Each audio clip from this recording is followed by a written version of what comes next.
Coucou toi.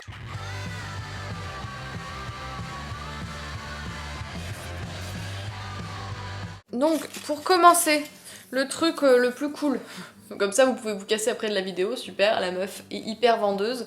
En fait j'ai trouvé, j'en voulais depuis longtemps en bambou des petites pailles, mais à chaque fois c'était sur des sites où il n'y avait pas grand chose en plus à acheter, donc ça me saoulait. Et j'en ai déjà en métal et je voulais quand même en bambou parce que je trouve que c'est quand même un peu... Ça fait un peu mal aux dents quand même le métal et c'est pas très agréable de boire à la paille en inox je trouve. Donc ça me tentait de tester ces petites pailles en bambou et je les ai trouvées en 3 formats différents. Donc ça c'est nickel pour les smoothies et puis pour d'autres jus. Donc voilà, je suis bien contente, j'ai acheté ça à Sainte-Luce dans la rue qui est au bord de la mer où il y a tous les restos et tout ça, des poissonniers etc. Ah bah ça s'appelle l'Atelier. L'Atelier Martinique.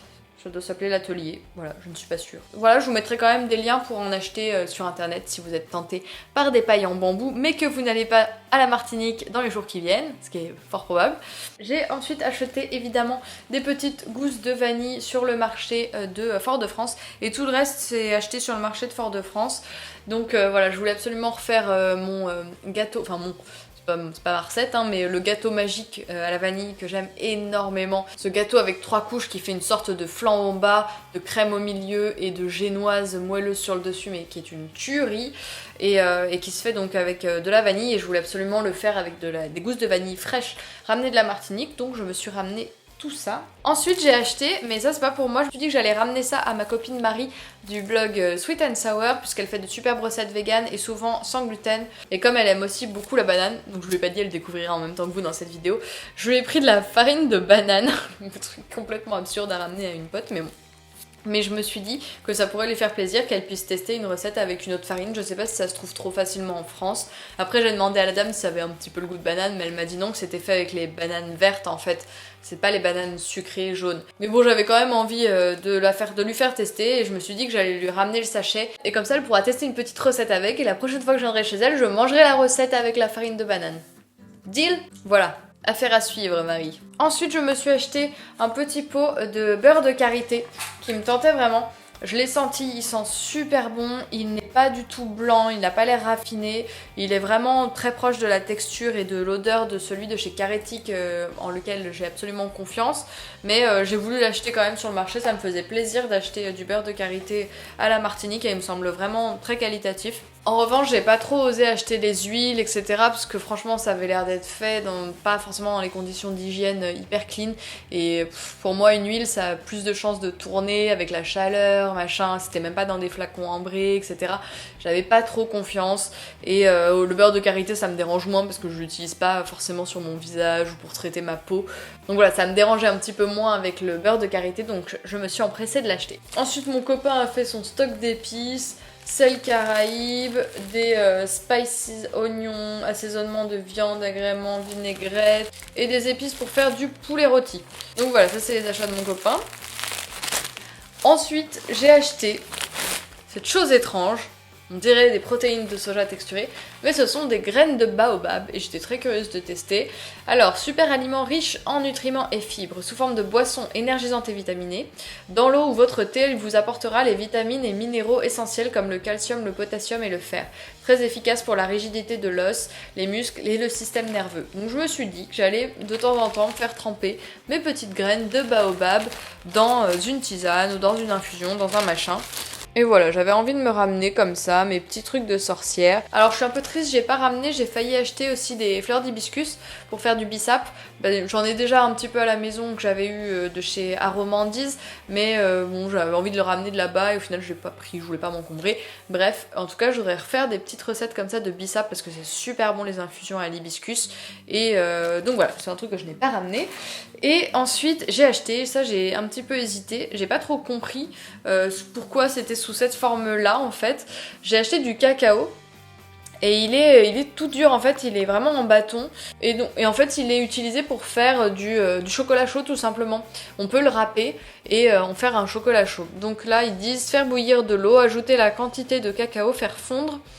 Ajouter cannelle, vanille, citron, muscade. Quand le cacao a bien fondu, ajouter le lait concentré sucré et laisser bouillir un quart d'heure. Puis un peu de maïzena pour épaissir légèrement. Bon voilà, je sais pas si je ferai cette recette, hein, je suis pas sûre.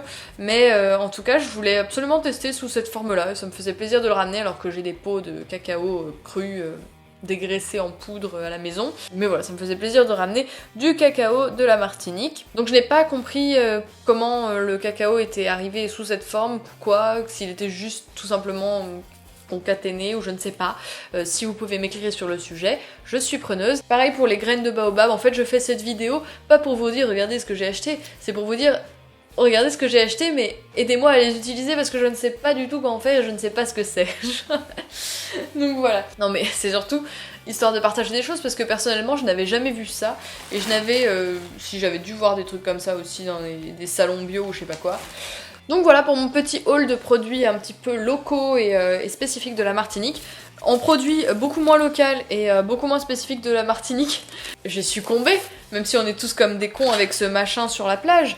Mais ce masque pour observer les petits crustacés et les petits poissons, il est complètement exceptionnel. Alors moi je suis une quiche en nage, hein, je sais vite fait faire de la brasse un peu comme un petit chien, tu vois. Et je suis pas hyper à l'aise avec le masque et tuba respirer par la bouche, c'est pas mon délire. J'étais en vacances avec ma belle famille et quand j'ai testé ce masque là parce qu'ils les avaient pour les enfants, je me suis dit, il me le faut. Ce masque est absolument génial, le petit masque de Decathlon. Donc j'arrive 15 ans après la bataille, parce que moi je ne suis pas une très grande amatrice de snorkeling et autre chose comme ça dans la nature, mais je l'ai testé et je l'aime énormément ce masque. J'ai pu, comme ça, nager avec une tortue au milieu de l'eau et j'étais absolument bluffée. Et je pouvais respirer par le nez, absolument extraordinaire, j'avais la sensation d'appartenir à ce monde sous-marin, comme ça, bleuté, azur, indigo même, parfois. Vaseux aussi. Bref.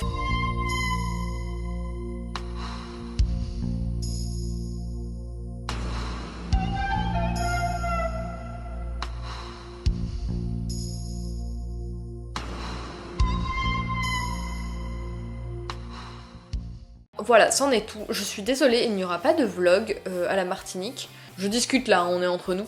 Il n'y aura pas de vlog parce que je me sentais pas trop de vlogger parce que j'étais avec ma belle famille. Voilà, il y avait du monde, j'avais pas forcément envie d'être là à tenir ma caméra H24, la casse-couille qui se filme et tout ça, l'ego démesuré, machin, le truc qui va pas. Bon bref, non mais même si je me filme pas forcément tout le temps moi quand je fais un vlog. Mais voilà, je le sentais pas, j'étais pas trop partante. J'ai essayé de vous faire un max de story pour ceux qui me suivent sur Instagram et de vous montrer un petit peu les choses qu'on a faites comme ça ponctuellement, mais sinon il n'y aura pas de vlog. Donc c'est pour ça que j'ai fait ces deux petites vidéos, celle que vous avez vue dimanche sur ma trousse de toilette et tous les produits d'hygiène et de beauté que j'ai ramenés à la Martinique et celle-ci avec quelques petits produits typiques que j'ai ramenés de là-bas. J'espère que cette petite vidéo vous aura plu. N'hésitez pas à me dire en commentaire les trucs soit que j'ai loupé à la Martinique, là que je n'ai pas ramené dans mes petits souvenirs de produits locaux, ou si vous connaissiez très bien les produits là que j'ai ramenés et si vous avez des suggestions pour les utiliser dans une recette. Je vous fais des bisous, je vous dis à dimanche. Salut!